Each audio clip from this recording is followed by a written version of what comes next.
My name is Nakasoja Gertrude, and I'm doing the project of loan eligibility. I still insist with the project because I got the valid data set and it is easier for me.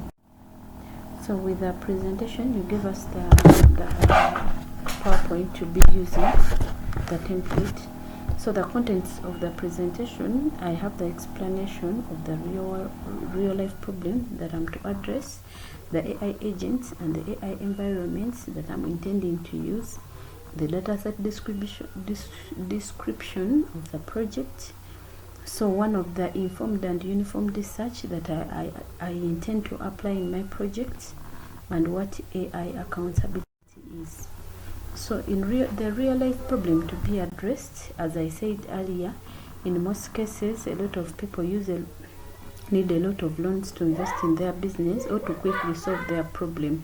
But now in case some people, they spend a lot of time in banks when they are trying to process the loan because of the procedures, and at the end of the day they end up spending too much time to process the loan, more than the time needed for the money.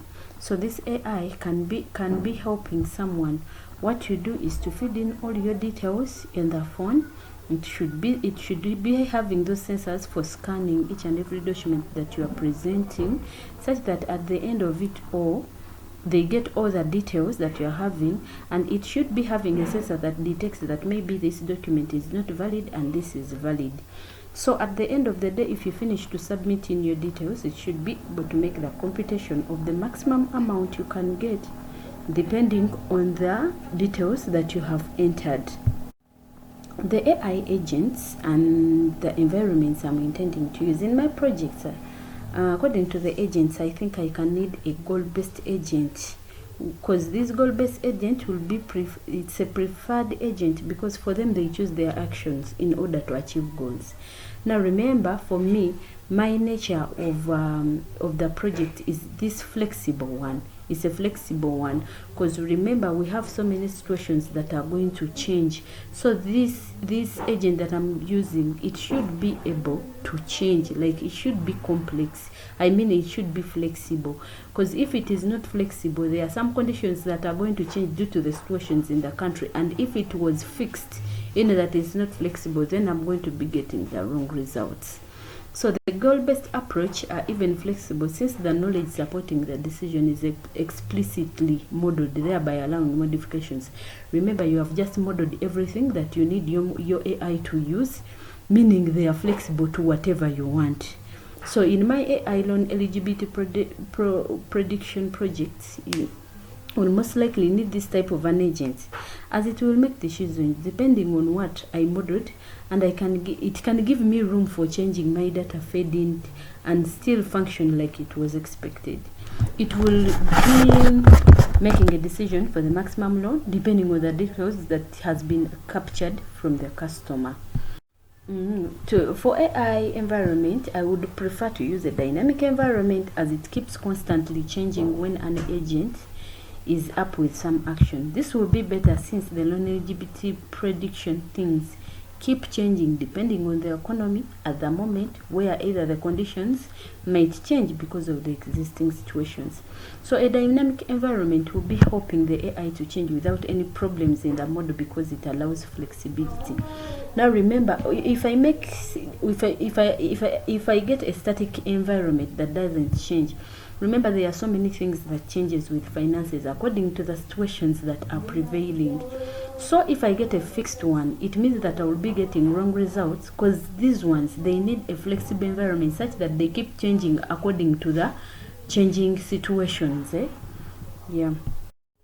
So with the data set, as my data set, I said it includes so many things, like the type of income, to know whether someone is earning a salary or is self-employed. I should know the gender of the person, whether male or female. I should know the number of dependents, such that we can easily know that this amount of money this person can be able to pay depending on the responsibilities that is holding. The educational level, where someone you can easily explain and he understands, other people they take time to understand.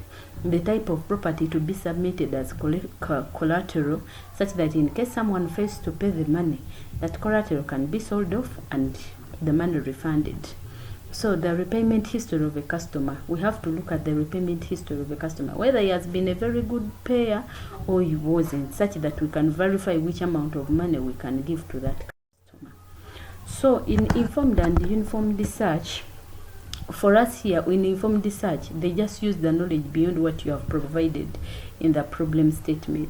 So for them, they go an extra mile using the functions which we call the heuristic functions, and so such that they expand their knowledge to get more solutions to the problem. So it receives the input and compare it with how close it is to the state goal.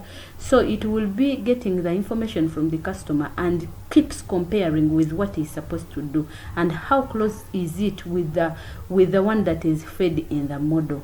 So that is it.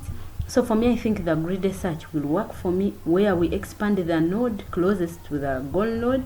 So this is done in order to get the more details from a customer as much as possible, so that our AI can achieve them for the future, can archive them for the future. Because remember, we need a lot of details in case in the future something changes, such that we can have evidence of everything. So with our uniform research, for them they use only elements we provide in the problem statement. Therefore, they differentiate between goal and end-goal state, but can't inspect the inner structure of the state to estimate of how close it is to the set goal. For them, they just use what is provided, but they don't have that expanded knowledge. So for me, I think the British Fast Search will be a good technique for me, because it is an algorithm for searching tree. It begins from the tree root and explores all the neighbor nodes at the present depth, near to moving on the nodes to the next level. This will be used to search deeply for the details of the customer until the AI is satisfied, in order to give the loan that is expected. So for the AI accountability and how it is applied, so accountability in the AI, it just refers to the expectations that the organization or individuals will ensure that the proper functioning throughout their cycle of the AI system. So this one, it simply means the expectations that someone is having about the AI and what actually that AI is doing. So it means that that AI should meet the expectations of the customer. The way it was expected to do, it's the way it should be functioning.